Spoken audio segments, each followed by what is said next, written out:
Hi hello welcome to Andhraprabha. ఆంధ్రప్రదేశ్లో వచ్చే assembly ఎన్నికల్లో విజయం సాధించాలని వైసీపీ అధినేత వైఎస్ జగన్ గట్టిగా ఫిక్స్ అయ్యారు.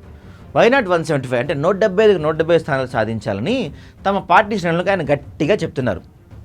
రీజియన్ల వారీగా భారీ ఎత్తున సిద్ధం సభలు నిర్వహిస్తూ ఎన్నికలు సిద్ధమవుతున్నారు. ఈ క్రమంలో వచ్చే ఎన్నికల్లో పోటీ చేసే వైసీపీ అభ్యర్థులను జాబితా వారీగా జగన్ వెల్లడిస్తూ ఉన్నారు. ఇప్పటివరకు 8 జాబితా వెల్లడగా తాజాగా 9వ జాబితా కూడా రిలీజ్ అయింది. ఈ జాబితాలో ఓ ఎంపీ సీటుకు మరో అసెంబ్లీ సీటుకు జగన్ అభ్యర్థులను అనౌన్స్ చేశారు. ఎన్నికలు దగ్గర పడుతున్న కొద్దీ అధికార వైసీపీ పార్టీ దూకుడు పెంచింది. ఇప్పటికే పలు నియోజకవర్గాల అభ్యర్థులను ప్రకటించిన జగన్ కొన్ని చోట్ల అభ్యర్థులను మార్చుతున్నారు. తాజాగా 9వ జాబితా విడుదల కాగా ప్రస్తుతం ప్రకటించిన 3 సీట్లలో 2 సీట్లకు ఇంతకుముందు జాబితాలోనే జగన్ అభ్యర్థులను ఖరారు చేశారు. మళ్ళీ ఇప్పుడు తాజా జాబితాలో వారిని మార్చేశారు.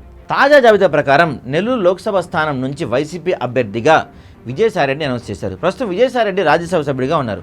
అంతేకాకుండా ఆ పార్టీ పార్లమెంటరీ నేత, జాతీయ ప్రధాన కార్యదర్శి, గుంటూరు ప్రకాశం జిల్లాల పార్టీ రీజనల్ కోఆర్డినేటర్గా ఆయన చక్రం తిప్పుతూ ఉన్నారు. రాజ్యసభ సభ్యుడిగా విజయసాయిరెడ్డి పదవీ కాలం 2028 జూన్ వరకు ఉంటుంది.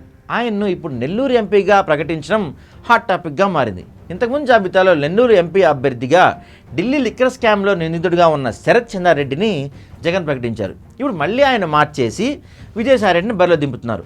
ఇక మంగళగిరి అసెంబ్లీ స్థానం నుంచి ఇంతకుముందు గంజి చిరంజీవిని అభ్యర్థిగా ప్రకటించారు. అయితే ఆయనకు సహకరించబోమని వైసీపీ ఎమ్మెల్యే ఆళ్ల రామకృష్ణారెడ్డి, వైసీపీలో ఉన్న మాజీ ఎమ్మెల్యే మురుగుడు హనుమంతరావు, కాండ్రు కమల తేల్చి చెప్పినట్టు తెలుస్తుంది. దీంతో మంగళగిరిలోనూ జగన్ అభ్యర్థిని మార్చేశారు. మంగళగిరి నుంచి తాజాగా ఎమ్మెల్సీ మురుగుడు హనుమంతరావు కోడలు, మాజీ ఎమ్మెల్యే కాండ్రు కమల కుమార్తె అయిన మురుగుడు లావణ్యను అభ్యర్థిగా అనౌన్స్ చేశారు. ఇక కర్నూలులో ప్రస్తుతం వైసీపీ తరపున హఫీజ్ ఖాన్ ఎమ్మెల్యేగా ఉన్నారు.